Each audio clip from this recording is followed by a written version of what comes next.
CCTV की ये तस्वीरें नोएडा के सेक्टर 1 में मौजूद पंजाब नेशनल बैंक के ब्रांच की हैं। दिन का वक्त है और बैंक में कामकाज पूरी रफ्तार पर। लेकिन इसी रफ्तार के बीच दो लड़कियां एक शख्स के बैग से सबकी आंखों के सामने 1 लाख रुपए का पैकेट चुरा लेती हैं और किसी को पता भी नहीं चलता। और तो और उस शख्स को भी नहीं जिसके बैग से पैकेट चुराया गया। अब इस पूरी कहानी को समझने के लिए इन तस्वीरों को ध्यान से देखते रहिए। बैंक के काउंटर पर एक पगड़ीधारी शख्स यानी एक सिख नौजवान अपना कामकाज निपटाने के लिए खड़ा है। उसके पास एक बैकपैक यानी पीठ पर टांगने वाला बैग भी है, लेकिन फिलहाल उसने वो बैग अपने हाथ में पकड़ रखा है, जबकि ठीक उसके पीछे बैंक के बीचों बीच रखी कुर्सियों पर दो लड़कियां मौके की ताक में बैठी हुई हैं।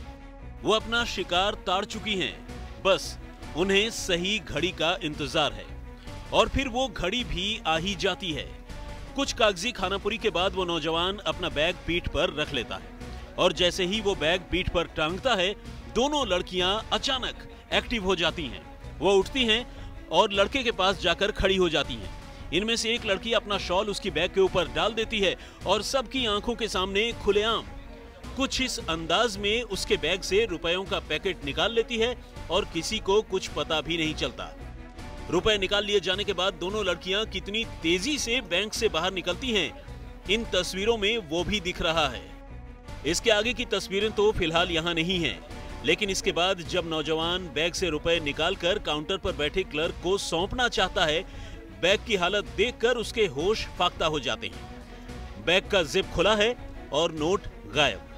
जाहिर है उसे ये समझते देर नहीं लगती कि रुपयों की चोरी कहीं और नहीं बल्कि बैंक के काउंटर पर खड़े खड़े ही हुई है।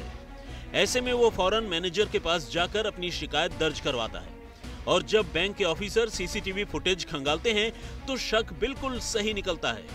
तस्वीरों में ये लड़कियां बैग से रुपए चुराती हुई साफ नजर आती हैं।